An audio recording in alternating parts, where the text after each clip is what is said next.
ಶ್ರೀರಾಮುಲು ನಮ್ಮ ಬಳ್ಳಾರಿ ಜಿಲ್ಲೆಯಲ್ಲಿದ್ದಂಥ ಅತ್ಯುತ್ತಮವಾದಂಥ ನಾಯಕರು. ಅವರು ಮಾಡಿದಂಥ ಜನಸೇವೆ, ಅವರು ಮಾಡಿದಂಥ ಹೋರಾಟಗಳು ಅವ್ರನ್ನ ಗೆಲುವಿನಲ್ಲಿ ಅತ್ಯಚ್ಚಿನ ಮತಗಳಿಂದ ಗೆಲ್ಲೋದಕ್ಕೆ ಅದು ಒಂದು ಅವಕಾಶ ಇದೆ. ಅದಲ್ಲಂದು ನಿನ್ನೆ ನಾವು ಒಂದು ನಗರದಲ್ಲಿ ಒಂದು ಎಲ್ಲ ಪ್ರಚಾರ ಮಾಡಿದ್ವಿ. ಅದ್ಭುತವಾದಂಥ ರೆಸ್ಪಾನ್ಸ್ ಬರ್ತಾ ಇದೆ. ಎಕ್ಸ್ಪೆಷಲಿ ಬಡೂರಲ್ಲಿ, ಸ್ಲಮ್ಗಳಲ್ಲಿ ನಿನ್ನೆ ತಾವು ನೋಡಿದ್ರೆ ಇಲ್ಲೋ ಒಂದು APMCಯಲ್ಲಿ ಜನ ಕುಣಿದು ಕುಪ್ಪಳಿಸ್ತಾ ಇದ್ದಾರೆ ಅಂಥ ಒಂದು ವಾತಾವರಣ ಇದೆ. ಅದಕ್ಕೆ ಖಂಡಿತವಾಗಿ ಅತ್ಯಂತ ಭಾರಿ ಮೆಜಾರಿಟಿಯಿಂದ ಶ್ರೀರಾಮುಲು ಅವರು ಗೆಲ್ತಾರೆ.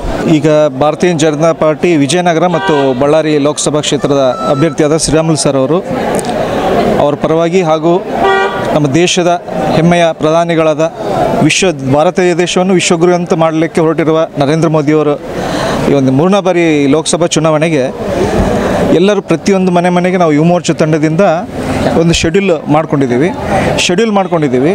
ನಾಳೆಯಿಂದನೇ ವಾರ್ಡ್ ನಂಬರ್ 1ರಿಂದ ನಾವು ಮನೆಗೆ ಡೋರ್ ಟು ಡೋರ್ ಅಟ್ಲೀಸ್ಟ್ ಇನ್ನೊಂದು 30 ದಿವಸ ಟೈಮ್ ಇದೆ. ನಾವು ಯುವ ಮೋರ್ಚಾ ತಂಡದವರು ಅಟ್ಲೀಸ್ಟು ಮನೆಗೆ ಒಂದು 5 ಸತಿ ಆದರೂ ಕರಪತ್ರ ಕೊಟ್ಟು ನಮ್ಮ ಕೇಂದ್ರ ಸರ್ಕಾರದ ಪ್ರತಿಯೊಂದು ಯೋಜನೆಯನ್ನು ಯಾರು ಫಲಾನುಭವಿಗಳಿದ್ದಾರೋ ಅವರೆಲ್ಲ ಪಟ್ಟಿಯನ್ನು ತೊಗೊಂಡು ಅವ್ರನ್ನ ಒಂದು ಸತಿ ಮಾತಾಡಿಸ್ಬರುವಂಥ ಒಂದು ಕಾರ್ಯಕ್ರಮ ಇಟ್ಕೊಂಡಿದ್ದೀವಿ. ಜನರಲ್ಲಿ ಮುಖ್ಯವಾಗಿ ವಿಶೇಷವಾಗಿ ಇವತ್ತು ಯುವಕರಲ್ಲಿ ನಾವು ಸಂಪರ್ಕ ಮಾಡಿದಾಗ ಪಕ್ಷಾತೀತವಾಗಿ ಮತ್ತು ಸಾರ್ವಜನಿಕರು ಯುವಕರು ಯಾರಿದ್ದಾರೋ ನೀವು ಕ್ಯಾಂಪೇನಿಂಗ್ ಯಾವಾಗ ಶುರು ಮಾಡ್ತೀರಿ ನಾವು ಕೂಡ ಬಂದು ಜೋಡಿಸಿ ನರೇಂದ್ರ ಮೋದಿಯವರಿಗೆ ನಾವು ಸ್ವಯಂ ಪ್ರೇರಿತವಾಗಿ ನಾವು ಪ್ರಚಾರ ಮಾಡಬೇಕು. ಈ ಚುನಾವಣೆ ಮಾತ್ರ ಮನೆಯಲ್ಲಿ ಕುಂತು ವೀಕ್ಷಣೆ ಮಾಡೋ ಚುನಾವಣೆ ಅಲ್ಲ. ಎಲ್ಲರೂ ಮನೆಯಿಂದ ಹೊರಗೆ ಬಂದು ಯುವಕರೆಲ್ಲ ಪ್ರತಿಯೊಬ್ಬರು ಪಾರ್ಟಿಸಿಪೇಟ್ ಮಾಡ್ತಾ ಇದೆ ಅಂತ ಹೇಳ್ತಾ ಇದ್ದಾರೆ. ತುಂಬ ಸಂತೋಷ ಆಗ್ತಾ ಇದೆ. ನಾವು ಒಂದೇ ಅಲ್ಲದೆ ಎಲ್ಲರೂ ನಮ್ಗೆ ಸಾಥ್ ಕೊಡ್ತಾ ಇರೋದು ನಮ್ಗೆ ತುಂಬ ಸಂತೋಷ ಆಗ್ತಾ ಇದೆ. ಯಾವ ವಿಷಯಗಳನ್ನು ಮುಂದಿಟ್ಕೊಂಡು ಅಂತ ಕೇಳ್ತಾರೆ.